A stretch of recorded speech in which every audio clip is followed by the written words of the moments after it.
दोस्तों, मैं आपकी होस्ट और दोस्त फवादिया निजामी आपका स्वागत करती हूँ। आज मैं पहुंची हूँ वार्ड नंबर 83 में। मेरे साथ यहाँ पर श्री P.N. डिमरी जी हैं, जो कि भाजपा परिवार में सोशल मीडिया के सदस्य भी हैं। आइए इनसे जानते हैं कुछ सवालों के जवाब। भैया नमस्ते। नमस्कार सर, आपसे जानना चाहते हैं, आप इस वार्ड नंबर 83 में काफी लंबे समय से रहते हैं, आपको लोग पसंद करते हैं और जल्द ही आपको एज अ पार्षद देखना चाहते हैं। तो सर, आपसे जानना चाहते हैं आपकी आगे की क्या तैयारी है, आप कुछ बताना चाहेंगे? हाँ, वार्ड इसमें चुनाव का माहौल चल रहा है, जैसे आप देख रहे हैं जी। तो हर आदमी की इच्छा होती है कि वो भी जनता के बीच जाए, समाज सेवा करे। और मैं भी लगभग पिछले 15-16 साल से जो है जनता की सेवा कर रहा हूँ। आज मैं भारतीय जनता पार्टी में हूँ, एक पदों पे हूँ, विभिन्न पदों पे रहा हूँ मैं, आज पद पे हूँ मैं। उससे पहले मैंने अपने संगठन समिति थी, उसके माध्यम से भी मैंने पार्टी लोगों की सेवा की है, जन सेवा की है। उसी को देखते हुए फिर पार्टी ने मुझे अपने पार्टी में बुलाया, फिर मुझे पद दिया।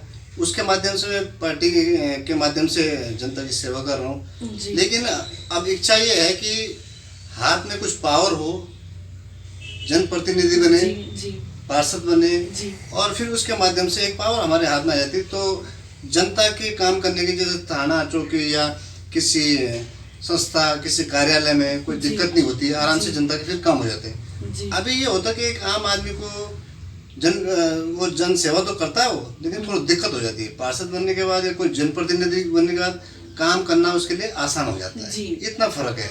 उसी की वजह से हम जो है इस लाइन में आ गए कि थोड़ा सा हम जो है पार्षद पार्टी, अगर पार्टी को अगर लगता है हमारे पर कि इसको टिकट मिलना चाहिए, तो अगर पार्टी हमको टिकट देती तो हम जीतेंगे, और जीतेंगे तो और अच्छा काम करेंगे। काम तो हम कर ही रहे हैं, और उससे और बेहतर काम आएगा, बाहर निकल के आएगा और लोगों को दिखेगा वो। जी सर, जैसे आप भाजपा परिवार से जुड़े हुए हैं और आप हमेशा समाज सेवा में भी आगे रहते हैं, तो सर आपने अभी तक मतलब से अपने क्षेत्र में आप किस तरह से एक्टिव हैं, आप कुछ बताना चाहेंगे?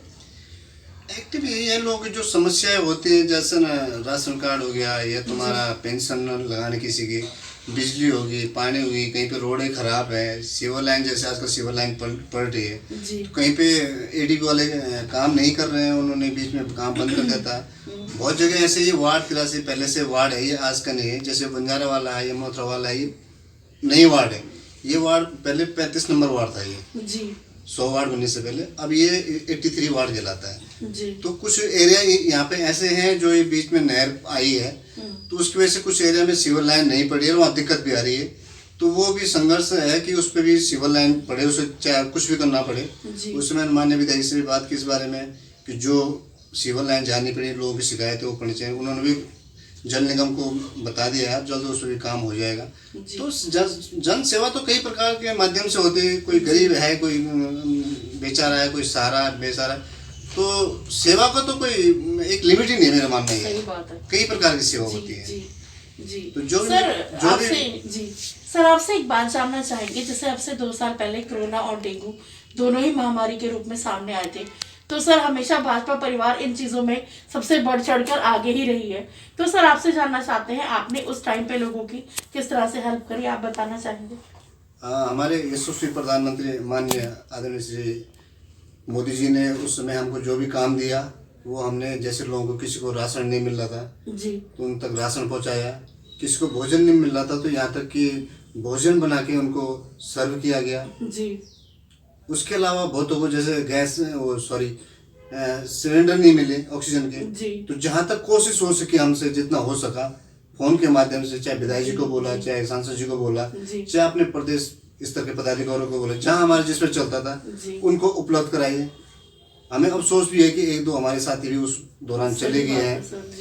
फिर उस पर डेंगू की आप बात करें तो डेंगू का मैं आज से नहीं, मेरा पार्टी में आने से पहले अपना, मैंने जैसे आपको बताया था कि अपना संगठन था, जन स्वाधिकार संगठन, उसके माध्यम से पिछले 15-16 साल से हम कंटिन्यू हर साल जो है ब्लड कैंप लगाते हैं। तो डेंगू के दौरान जहाँ भी किसी को ब्लड की समस्या होती है तो हम तुरंत जो है, या तो हम जैसे दून हॉस्पिटल वाले वो अच्छी तरह से जानते हैं कि ये ब्लड देते हैं, तो हम कॉल करके उनको बोल देते हैं, वहाँ पहुँच जाते हैं, उनको निःशुल्क मिल जाता है। या फिर हमारे पे अगर कोई आदमी है या हम उपलब्ध हैं तो हम स्वयं जा करके जो उनको ब्लड देते हैं, लोगों की जान बचाते हैं। सही बात है सर। सर वही तो दुआएं हैं, आप लोगों के साथ जुड़े रहते हैं जो लोग आपको इतना पसंद करते हैं। सर आपसे एक सवाल और पूछना चाहूंगी, जैसे अब आपने ये चीज़ बहुत महसूस करी होगी कि हमारे यहाँ देहरादून में दिन प्रतिदिन क्राइम रेट ऊपर बढ़ता ही जा रहा है। तो सर आप पर्सनली हमारे चैनल के माध्यम से किसी डिपार्टमेंट से कुछ अगर आप कहना चाहें, पुलिस विभाग वगैरह से। क्राइम रेट का बढ़ने का मुख्य कारण है यहाँ से भारी असामाजिक तत्वों का आना। जी। और ये इस एरिया में ज़्यादा होता है जहाँ यूनिवर्सिटीज़ हैं, जहाँ खुली जगह हैं। जी। तो खासकर जो यहाँ का पुराना आदमी लोग थे या पहाड़ से जो लोग आए हैं वो इस तरह के लोग नहीं नहीं, है, सही वो बात सीधे है। साधे लोग हैं। जी। लेकिन मेरी खुद बात हुई है पुलिस डिपार्टमेंट से, थाना में, चौकी में कई बार जब क्राइम होती है इस तरह से, तो उनका भी यही मानना है पुलिस डिपार्टमेंट के कि देहरादून के अंदर जो भी ज़्यादा क्राइम बढ़ रहे हैं ये बाहर के जो असामाजिक तत्व आ रहे हैं इनकी वजह से हो रहे हैं। और वो ये भी नहीं देख रहे। अभी कुछ दिन पहले की बात है कि यहाँ बंगाली कोर्ट चौक पे लड़के थे यूनिवर्सिटी के, मेरे ख्याल फर्स्ट ईयर के लड़के होंगे 4-5, तो नशे में उन्होंने मान्य विदाई जी से साथ भिड़ गए। जी। अब वो इतने बड़े उनको इतनी अकल नहीं है कि हम किससे कैसे बात करें। कर रहे हैं। जी। तो हमारे कुछ माँ बाप की भी गलती है कि उनको बच्चों को अच्छी शिक्षा नहीं दे रहे, संस्कार नहीं दे रहे बच्चे। सही बात है। तो माँ ये नज़र नहीं रखते बच्चों पे, और फिर उन बच्चों पे उनको पूरा पैसा मिल रहा है, वो आगे यहाँ नशा कर रहे हैं। जी, जी। इस शहर में तो मुख्य कारण वही है कि बच्चे नशा कर रहे हैं, क्राइम उससे बढ़ रहा है। जी जी जी। सर इसी कड़ी में एक सवाल और पूछना चाहूंगी, जैसे देहरादून का माहौल, ये मतलब बच्चे हमारे युवा साथी बेरोजगारी कह लीजिए या कोई अन्य कारण नशे की तरफ चले गए, तो सर आप हमारे चैनल के माध्यम से उन युवाओं से या उनके माता पिता से कुछ अगर आप कहना चाहें तो। सबसे पहली बात यह है कि बच्चे नशे से बहुत ऐसे नहीं है, मैंने बहुत परिवार देखे बर्बाद हो गए। जी। नशा नहीं होना चाहिए, हम तो यही करते। बाकी हम समय समय पे इसके लिए भी कैंप लगाते हैं। जी, जी। जागरूकता उठाते हैं। हमने कई बार रैलियाँ की हैं, बाइक रैलियाँ की हैं इस मामले में। जी। और थाना चौकी में कभी बहुत बार हमने पकड़ा है इनको लोगों को। नशा भी अब एक्चुअली नशे भी कई प्रकार के हो गए, पता नहीं चल रहा कि सामने वाले नशा कर रहा है कि नहीं कर रहा है। नशा तो एक तो वाइन का नशा होता है, उसमें चलो आदमी को पता चल जाता है इसने नशा कर रहा है, लेकिन ऐसे ऐसे नशे आ गए कि जो कि ऐसे छूट ही नहीं सकते। सही बात है। सर आपसे एक सवाल और पूछना चाहूंगी, जैसे अब हमारे बहुत से युवा साथी 18 पूरा करके पहली बार वोट डालेंगे, उनके अंदर एक अलग ही तरीके का उत्साह देखने के लिए सामने आता है, तो सर आप उन युवाओं से कुछ कहना चाहेंगे कि उन्हें आगे आने वाले नगर निगम चुनाव में किस चीज में ध्यान में रखकर वोट करना चाहिए, आप उन्हें कुछ कहना चाहेंगे? देखो हमारे देश में आज की डेट में पिछले 2014 के बाद जब से बीजेपी सरकार आई है, खासकर माननीय प्रधानमंत्री नरेंद्र मोदी जी की अगुवाई में सरकार बनी है जी, तो लोगों ने बहुत चेंजेस देखे हैं। और आप भी देख रहे होंगे हर क्षेत्र में, एक क्षेत्र में नहीं हर क्षेत्र में देखे। युवा ने जब आज के युवा ने वो चेंज देखा तो उसके दिमाग भी काफ़ी चेंज हो चुका है। वो आज भाजपा मई हो चुका है, भाजपा समर्थक हो चुका है। उसको ये लग चुका कि भाजपा के अलावा भी इस देश का, इन राज्यों का, इन क्षेत्रों का विकास कोई नहीं कर सकता। सही बात है। तो आज मैं तो जितने भी युवाओं को देखता हूँ वो आज बीजेपी के समर्थक पूर्ण रूप से हो चुके हैं और बीजेपी को ही वोट देते हैं। जी, तो मतलब किस चीज में ध्यान में रख के वोट करना चाहिए पार्षदों के लिए? देखो अगर एक वार्ड में अगर 5 साल लोग हैं तो मेरे युवाओं से या वोटर से ये अनुरोध रहता है जनता से कि आदमी, सबसे पहले मेरा मानना है कि आदमी का स्वभाव होता है, किस स्वभाव का व्यक्ति है, उसका व्यक्तित्व होता है, उसकी काम करने की शैली, उसकी कार्यशैली, वो उसका बैकग्राउंड, वो क्या था, अभी क्या है, और किस तरह से क्षेत्र में एक्टिव है, तो वो सब चीजें देखी जाती है। आदमी तभी मेरे हिसाब से सही कैंडिडेट जो है मिल सकता है वार्ड को। सर एक सवाल और आपसे पूछना चाहूंगी, जैसे बहुत से लोग ये कहते हैं कि हम वोट नहीं डालेंगे। सर जैसे कि बहुत से लोग ये कहते हैं कि हम वोट नहीं डालेंगे, या जो वोटिंग का दिन आता है तो वो इधर उधर घूमने चले जाते हैं, तो सर आप हमारे चैनल के माध्यम से उन लोगों से कुछ कहना चाहेंगे? मैं तो ये कहना चाहूँगा कि हर व्यक्ति से, हर नागरिक से कि वोट अवश्य करें, और सरकार को भी ये चाहिए कि जो वोट न करे जानबूझ के, उसको भी एक अपराध की श्रेणी में लाना चाहिए जी। ताकि हर व्यक्ति वोट करे जहाँ डर होगा, देखो बिना डर के, शक्ति के डर के भई न होई प्रीति, ये कहावत है ना। सही बात है जी। तो वही वाली बात है कि बिना डर भी सरकार को ऐसे कानून बना दिए जिससे लोगों में डर पैदा हो और वो वोट करे। सही बात है। सर एक सवाल आपसे और पूछना चाहूंगी, आपने सोचा होगा कि अगर आप एज अ पार्षद आएंगे तो सर आप हमें कुछ बताना चाहेंगे कि आप अपने क्षेत्र में मतलब कुछ कराएंगे, कुछ इस तरीके से आप बताना चाहें कार्य? देखो, जनता के काम तो कभी खत्म नहीं होते हैं। जैसे वार्ड में और काम है जो पेंडिंग काम है, उसमें मैंने आपको बताया सीवर का काम पेंडिंग है जी। उसमें पूरे वार्ड में नालियों का काम पेंडिंग है, उसमें काफ़ी जगह जाम हो रखी है, जी। रोड बननी है अभी बाकी है जी। तो आपके जो नए कामों में आएगा वो जो हमारे स्टॉप है, बस के स्टॉप हैं, जी। ये विक्रम के स्टॉप हैं, वो नहीं बने हैं। साइडों में अभी पूरी टाइल्स नहीं लगी हुई हैं, फुटपाथ नहीं है। जी।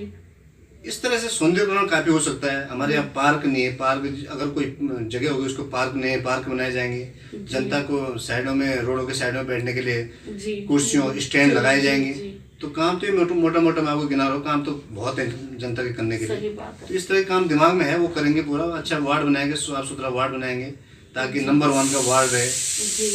देहरादून में। यही हमारी इच्छा है। सही बात है। सर आपसे एक सवाल और पूछना चाहूंगी, आप हमारे चैनल के माध्यम से किसी डिपार्टमेंट से कोई अपने क्षेत्र की समस्या या किसी का धन्यवाद अगर आप करना चाहें तो? देखो, धन्यवाद तो सबसे पहले तो भारतीय जनता पार्टी करना चाहूँगा, जिन्होंने कि हमें इतना सहयोग करते रहते हैं। और खासतौर पर अपने क्षेत्रीय विधायक मान्य श्री बड़े भाई साहब हमारे विनोद चमोली जी का, कि वो हमारा प्रॉपर हर रूप से सहयोग करते रहते हैं। जो भी काम उनको बताओ या उनके पास जो भी काम लेके जाओ, जनता का हो चाहे अपना हो चाहे किसी का हो, वो उसमें पूरा कोशिश करते हैं और पूरा हमको सहयोग उन्होंने शुरू से दिया है और आज भी दे रहे हैं। और मुझे उम्मीद है कि आगे भी उनका पूरा सहयोग, समर्थन और आशीर्वाद मुझे मिलता रहेगा। सही बात है। सर अब किसी डिपार्टमेंट से अगर अपने क्षेत्र की कोई समस्या? डिपार्टमेंट तो देखो हमारी सरकार है, डिपार्टमेंट तो काम हमने कराना है और वो करा रहे हैं। बाकी तो डिपार्टमेंट तो चलता है। अभी तो एडीबी का काम चल रहा है, थोड़ी शिकायत एडीबी के काम उससे आ रही, जनता थोड़ा सा परेशान है। काफ़ी टाइम से उन्होंने काम लटकाया हुआ है, लेकिन अब फिर वो लगे काम में। हमने उनकी शिकायत की थी तो वो काम फिर उनके रोड का काम और सीवर का काम शुरू हो गया फिर से। जी। सर आपसे चलते चलते एक सवाल और पूछना चाहूँगी, जैसे हमारे बहुत सारे त्यौहार अब आके चले भी गए हैं, आज गुरु पर्व है और अब बहुत सारे त्यौहार हमारे आएंगे। हाल ही में हमारा उत्तराखंड का स्थापना दिवस भी गया और अब बहुत सारे त्यौहार अब आएंगे भी हमारे, तो आप हमारे व्यूअर्स से कुछ कहना चाहेंगे? मैं सभी दर्शकों को, दीपावली तो चलेगी पर अभी जो त्यौहार चल रहे हैं आने वाले हैं, उनकी मैं हार्दिक शुभकामनाएं, मंगलमय भविष्य की और उनके उज्जवल भविष्य की कामनाओं के साथ शुभकामनाएं देता हूँ। ठीक है भैया, आपका बहुत बहुत धन्यवाद। आपने मानव चेतना टीम को अपना कीमती समय दिया, इसके लिए धन्यवाद। Thank you. दोस्तों अभी आपने सर की बातों को सुना। मैं यहाँ के क्षेत्र की जनता से यही अपील करूंगी कि जैसा प्यार अभी तक आपने सर के साथ बनाए रखा, इसी प्यार को वोटों के रूप में जारी रखें। और भैया को अगर पार्टी द्वारा पार्षद के लिए टिकट दिया जाता है तो भारी संख्या में भारी मतों के साथ भैया को विजयी बनाए। इनकी सोच अच्छी है, ये युवाओं को, मातृशक्ति को और अपने वार्ड को आगे देखना चाहते हैं। इसी के साथ मुझे दीजिए इजाजत। मैं फवादिया निजामी अपने सहयोगी अजय कुमार जी के साथ मानव चेतना न्यूज देहरादून फिर किसी नई शख्सियत के साथ आपकी कराएंगे मुलाकात। तब तक बने रहिए मानव चेतना के साथ। धन्यवाद।